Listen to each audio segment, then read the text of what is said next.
आज मैं new year की पार्टी सेलिब्रेट करने के लिए मेले की तरफ जा रहा था, क्योंकि मेले में आज दिलजीत दोसांझ का कॉन्सर्ट होने वाला था। लेकिन मैं ऑलरेडी काफी लेट हो चुका था, जिसका रीजन था मेरे सिटी का वाहियात ट्रैफिक। ऊपर से हर 3 मिनट में एक सिग्नल मिल रहा था और सिर्फ 5 मिनट के अंदर कॉन्सर्ट शुरू होने वाला था। इसलिए मैं फुल रफ्तार से अपनी गाड़ी को भगाते हुए मेले की तरफ पहुंच जाता हूं। और वहां पहुंचने के बाद मुझे लग रहा था कि भाई आज तो मैं बहुत ही बड़े तरीके से अपना न्यू ईयर एंजॉय करने वाला हूँ कॉन्सर्ट में। लेकिन जब मैं एंट्रेंस के पास पहुंचता हूँ तो मुझे दिखाई देती है बीच रास्ते में एक गाड़ी खड़ी है। उसको देख के मैं तुरंत ब्रेक मार के अपनी गाड़ी रोक देता हूँ और जो बंदा रास्ते पे खड़ा था उसे मैं हॉर्न मार के अपने साइड से हटाने की कोशिश करने लगता हूँ। अबे साले, कब से बोल रहा हूँ फोन उठा, आज मुझे तुझसे पैसे लेने हैं। मैं लगातार हॉर्न मारे जा रहा था, लेकिन वो बंदा कोई रिस्पॉन्स ही नहीं दे रहा था। आज अगर इसने मेरा कॉल नहीं उठाया ना तो इसके घर में जाके गंदे गंदे गालियों से तमाशे करूंगा। मेरे पास पहले ही टाइम कम था और इस बंदे की वजह से मेरा टाइम और भी ज्यादा वेस्ट हो रहा था। फोन उठा। अबे कौन चूतिया हॉर्न बजा रहा है? अबे चूतिए, 2 मिनट रुक बोला ना, सारा मेरा कॉल काट रहा है। मेरा दिमाग अब खराब हो गया था, इसलिए मैं गाड़ी से उतरता हूँ और पहले तो उसे बोलता हूँ कि भाई अपनी गाड़ी रास्ते से हटा ले, लेकिन वो बंदा सुनने का नाम नहीं ले रहा था। तो मैं उसे चिल्ला के बोलता हूँ कि ए भाई, बहरा है क्या, गाड़ी रास्ते से हटाना। अबे क्या है बे, जब से मैं तुझे देख रहा हूँ तो पागलों की तरह हॉर्न बजा रहा है। तो भाई तू रास्ते में एंट्रेंस ब्लॉक करके बैठा हुआ क्यों है? अरे अगर 5 मिनट देर से जाएंगे तो तेरे बाप की क्या मैयत निकल जाएंगी? तुझे मैं जब से देख रहा हूँ अपनी सड़ी हुई महिंद्रा से हॉर्न बजाया जा रहा है। टा टा टा टा। अब उस बंदे का ऐसा एटीट्यूड देख के मेरा दिमाग खराब होने लग गया था। देख, पहली बात भाई बाप पे जाने का नहीं, और दूसरी बात महिंद्रा कंपनी कैसी भी है, टाटा से बहुत अच्छी है। ये सुन के वो बोलने लगता है, क्यों रे, महिंद्रा कंपनी तेरे बाप की है क्या? भाई मैंने तेको अभी समझाया हूँ कि बाप पे नहीं जाना। साला तुम टाटा वालों की दिक्कत क्या होती है बे? तुम्हारी 5 स्टार गाड़ी रहते है, इसका मतलब ये थोड़ी कि तुम लोग जो भी दूसरी कंपनी की गाड़ी चलाते हो उनको ऐसा बोलोगे। जब देखो तब टाटा बेस्ट है, टाटा बेस्ट है, टाटा बेस्ट है, क्या है ये? हाँ तो मैंने क्या गलत बोला? सभी को पता है कि महिंद्रा एक कॉपी ब्रांड है जो अमेरिकन गाड़ियों को चोर के अपने डिजाइन बनाता है। जीप रैंगलर को चुरा के एक थार बना दी, इसे कहते हैं इनोवेशन। इंडियन कंपनी के नाम पे एक धब्बा है, टाटा ही बेस्ट है। हाँ तो टाटा ने भी लैंड रोवर से कॉपी किया है। तू तो ऐसा ऑफेंड हो रहा है जैसे महिंद्रा तेरा नाजायज बाप है। ये बात बोल के उस बंदे ने हद पार कर दी थी, तो मैं उस बंदे को पकड़ता हूँ और उसे जोर से एक हेडबट दे देता हूँ।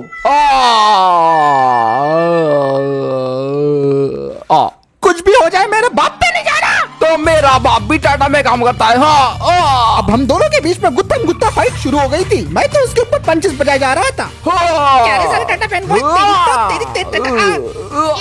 और हमारी ऐसी भयानक फाइटिंग 10 मिनट तक चलते ही रहती है और फिर वो बंदा बोलने लगता है, टाइम प्लीज, हम लोग लड़ क्यों रहे हैं? झगड़ा हम दोनों के बीच तो नहीं है ना, हमारी गाड़ियों के बीच में। ये सुन के मैं उससे बोलता हूँ कि भाई तू बात तो सही कह रहा है। तो मुकाबला हम दोनों के बीच नहीं, हमारे गाड़ियों के बीच में होना चाहिए। कल सुबह मेरी टाटा कर्व और तेरी एक्सयूवी के बीच में कंपटीशन होगा। जो इसमें जीत जाएगा उसकी गाड़ी को बेस्ट मान लिया जाएगा।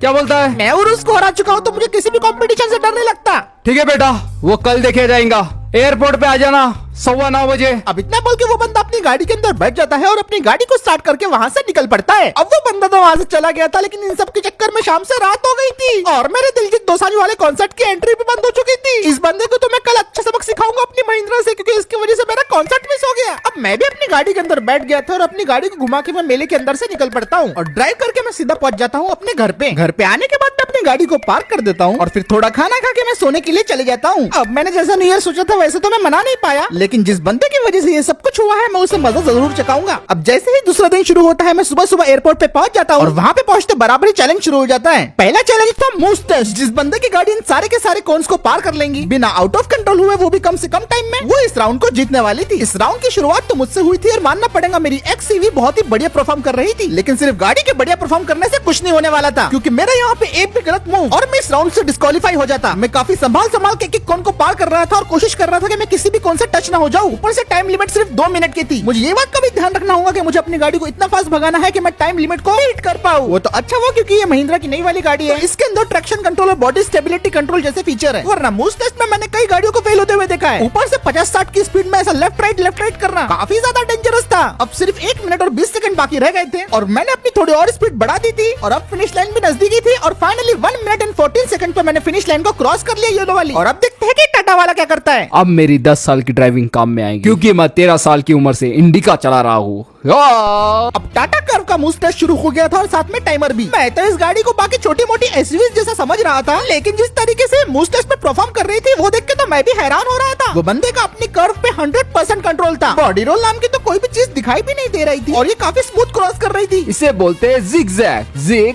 Zag, zigzag, zigzag. 30 second से भी कम टाइम में उस बंदे ने आधा डिस्टेंस क्रॉस कर लिया था, जो कि इम्पॉसिबल था। बस बस बस बस, ये राउंड तो मेरा हुआ। Zig Zap! हैरानी तो मुझे इस बात की हो रही थी कि इस गाड़ी के अंदर 0% बॉडी रोल था। इस चैलेंज में तो टाटा कर्व ने पूरी तरीके से डोमिनेट किया और 1 मिनट एंड 22 सेकंड्स जब बाकी थे तब इसने फिनिश लाइन क्रॉस कर ली और पहला चैलेंज ये जीत गया। और ये तो मैंने बिल्कुल भी नहीं सोचा था। देखा, पहला राउंड तो मैं आसानी से जीत गया। अब बारी है दूसरे राउंड की। तो मैं उस बंदे से पूछता हूँ कि दूसरा राउंड क्या होने वाला है। ज्यादा कुछ नहीं, इस राउंड में हमें अपनी गाड़ियों का पावर टेस्ट करना पड़ेगा। जरा सामने देख। और जैसे ही मैं सामने देखता हूँ तो मुझे दिखाई देते हैं 2 ट्रक्स जो पहाड़ के एकदम किनारे पे पार्क किए हुए थे और जो कि कभी भी पहाड़ की भयानक खाई के अंदर गिर सकते थे। और चैलेंज तो ये था कि हमें इन ट्रक्स को अपनी गाड़ी से टो करके वहाँ से निकालना है। अब ये चैलेंज थोड़ा सा रिस्की था कि एक गलती और मैं सीधा खाई में। क्यों, अभी से तेरी गाड़ी की हवा निकल गई या फिर तेरी हवा निकल गई? मैं तो इस राउंड में जीतूंगा ही, तो अपने बारे में सोच। मेरी गाड़ी के टायर में हवा भी टाइट है और टाटा का इंजन भी टाइट। अब ये बंदा तो काफी ज्यादा कॉन्फिडेंट लग रहा था, लेकिन मैं तो बस एक ही बात सोच रहा था कि क्या मैं अपनी ईवी से इतने भारी ट्रक को इस जगह पे खींच भी पाऊंगा या फिर नहीं। लेकिन फिर भी मैं उस बंदे को बोलता हूँ कि ठीक है भाई, चलो चैलेंज शुरू कर देते हैं। तो मेरी ये बात सुन के वो बोलने लगता है, मुझे अपने आप पे पूरा भरोसा है कि ये राउंड मैं ही जीतूंगा। तो चल अब शुरू करते हैं। इतना बोल के वो बंदा अपनी गाड़ी में बैठ जाता है और बोलने लगता है, एक और बार हारने के लिए तैयार हो जा बच्चे। और इतना बोल के वो बंदा अपनी कार को स्टार्ट करता है और खाई की तरफ जाने लगता है जहाँ पे ट्रक्स खड़े हुए थे। फिर वो अपनी गाड़ी को घुमा के अपने टाटा के ट्रक के पास जाता है और फिर उसके बाद वो अपने टोइंग हुक को ट्रक से अटैच कर देता है। टाटा का इंजन कमाल दिखा।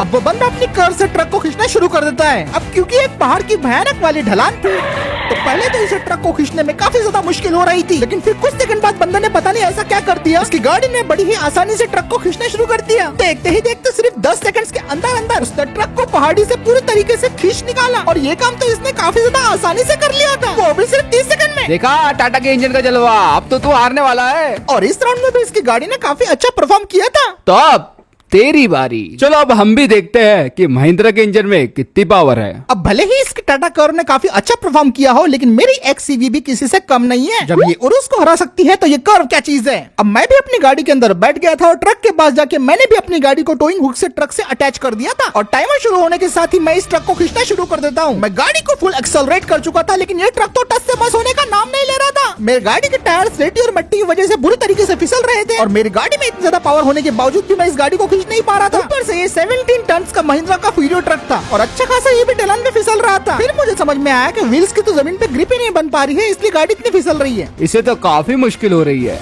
तू कहे तो टो मार दूं। लेकिन ये बंदा ज्यादा देर तक मेरा मजाक नहीं उड़ा पाया, क्योंकि पहले मैंने अपनी गाड़ी को स्लो करके ग्रिप बनाई और फिर उसके बाद मैंने पूरी ताकत से अपने ट्रक को खींचना शुरू कर दिया और फाइनली अब मेरी XCV का पावर भी दिखना शुरू हो गया था। रास्ता बड़ा ऊपर खापड़ था, हर जगह मिट्टी ही मिट्टी थी, लेकिन उसके बावजूद मेरी XCV ट्रक को खींचने में पूरी तरीके से कामयाब हुई। मेरी XCV के टायर तो इतने ज्यादा स्लिप हो रहे थे, मैंने फैसला कर लिया था कि मैं सबसे पहले जाके इसका टायर से चेंज करूंगा और फाइनली बड़ी कोशिश करने के बाद मैंने इस चैलेंज को कंप्लीट कर लिया। कुछ भी कहो, इसके इंजन में दम तो है, थोड़ा सा होशियार रहना होगा। अब ये राउंड पूरा होने के बाद मैं उस बंदे के पास जाता हूँ और वो बंदा मुझे बोलने लगता है, चले इंजन ने कमाल तो बता दिया, पर मेरे टाटा के इंजन के ऐसा बिल्कुल नहीं। चाहे कुछ भी हो मैंने राउंड कंप्लीट तो कर लिया ना, हमारे बीच में टाई हुआ है। तू टाई तो हुआ है पर तू मैच नहीं जीता है, ये बात अपने खोपड़ी में बिठा ले। तो इसका मतलब तो यही है कि अगला गेम फैसला करेंगे कि कौन हारने वाला है और कौन जीतने वाला है। अगला गेम ऐसा है जिससे तेरी पैंट की हवा टाइट हो जाएगी। तो ये सुन के मैं उसे बोलने लगता हूँ कि भाई गेम कितना ही मुश्किल क्यों ना हो, उसे पूरा करने की हिम्मत मैं रखता हूँ। वो तुझे जल्दी पता चल जाएगा, चल अब मेरे साथ। और इसके बाद वो बंदा मुझे उस जगह पे लेके आ जाता है जहाँ पे फाइनल राउंड होने वाला था। देख ये रहा हमारा अगला गेम, जो है हमारा फाइनल राउंड। अब इस फाइनल राउंड में हमें एक ट्रैक को पार करना था जो कि कुछ ऐसा था। सबसे पहले तो हमें रैंप पे चढ़ना था, उसके बाद इस ढेर सारे लकड़ियों के गट्ठों को पार करना था, जिसके बाद काफी सारे कंटेनर्स के ऊपर से हमें अपनी गाड़ियों को भगाना था, साथ ही पत्थरों को क्रॉस करके और आग के दरिया में कूद के जाने के बाद फाइनली हमें फिनिश लाइन मिलने वाली थी। और सबसे बड़ी बात तो ये कि पूरे के पूरे चैलेंज को लगभग हमें 1.5 मिनट के अंदर ही क्रॉस करना था। और इसे देख के मैं सोचने लगा कि मैं सच में इसे पार भी कर पाऊंगा या फिर नहीं। मैंने कहा था ना, इसे देख के तेरी फट के हाथ में आ जाएंगी। अरे ऐसी कोई बात नहीं है भाई, अगर तुझे डर लग रहा है तो अभी इधर से भाग जा। भागना है तो तू यहाँ से भाग जा, मैं नहीं भागने वाला। तो चल राउंड शुरू करते हैं, पर उससे पहले एक बात जान ले, ये राउंड जो जीतेगा वो ही अल्टीमेट किंग कहलाएगा और जो हारेगा वो सड़ा हुआ बासी अंडा रहेगा और तुझे मुझसे माफी भी मांगनी पड़ेगी। ठीक है भाई, मैं समझ गया। तो ठीक है, लेट्स गो।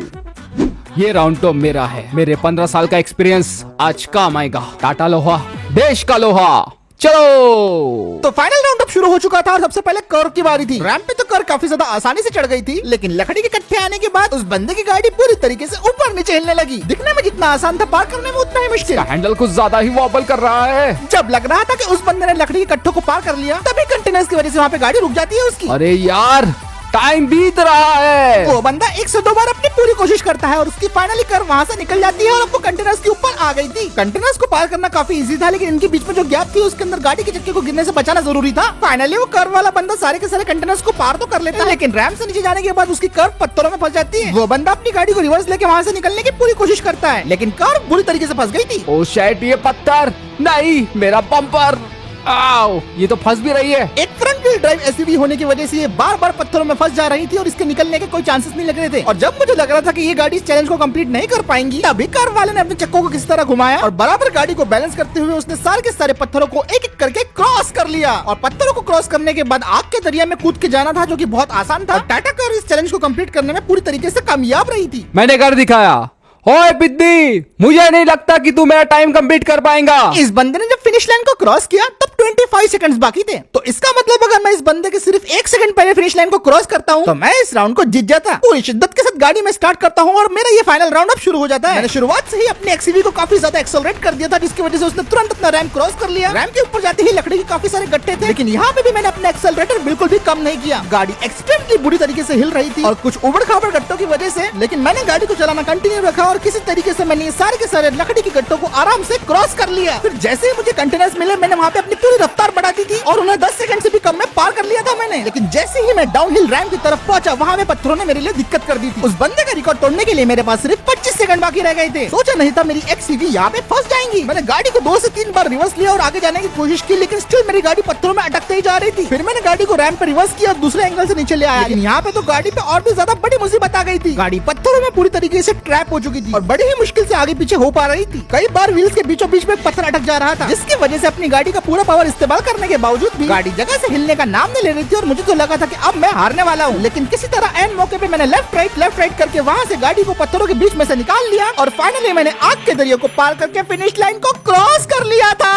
और वो बंदा तो इससे बिल्कुल भी खुश नहीं था। अरे साला नहीं, ये कैसे पहुंच गया? तो भाई देख, मैंने कर दिखाया। हाँ, तूने कर दिखाया, पर हमारे बीच टाई हुआ है। अब ये बात तो सही थी, क्योंकि दोनों ही बंदों के जब 25 सेकंड बाकी थे, दोनों ने तभी फिनिश लाइन को क्रॉस किया। लेकिन टाई की वजह से वो बंदा बिल्कुल भी खुश नहीं था और फिर वो बंदा मुझे बोलने लगता है, मेरे ख्याल से कुछ मामले ऐसे होते हैं जिन्हें हमें आपस में ही निपटा लेना चाहिए। हाँ बिल्कुल, तू सही कह रहा है, क्योंकि इन हाथों से तेरा सर फोड़ने में बहुत मजा आएगा। तो इस बार मैं तुझ पे रहम नहीं करूंगा। इस बार मैं भी तुझे आराम से नहीं मारने वाला हूँ, टाटा फैन बॉय। तूने मुझे टाटा का फैन बॉय कहा, महिंद्रा के कुत्ते साले तुझे तो मैं। रुक जाओ बेटा, गाली मत दो। ये आवाज सुनकर जैसे ही मैं पीछे मुड़ता हूँ तो मुझे एक अंकल दिखाई देते हैं जो कि बोल रहे थे, बेटा मैं तुम्हें जब से देख रहा हूँ तुम लोग आपस में झगड़े जा रहे हो, क्या मैं पूछ सकता हूँ इसकी वजह क्या है? अंकल आप कुछ नहीं जानते, इस बंदे ने पता है क्या कहा कि महिंद्रा मेरा नाजायज बाप है, ऊपर से इसने महिंद्रा गाड़ियों को गाली दी। तो इसमें गलत क्या है? महिंद्रा की गाड़ियाँ बकवास होती है, टाटा ही बेस्ट है। अरे चल, महिंद्रा बेस्ट है। मैंने कहा ना टाटा बेस्ट है। बस करो तुम दोनों ब्रांड्स हमारे देश के हैं, हमें दोनों ब्रांड्स की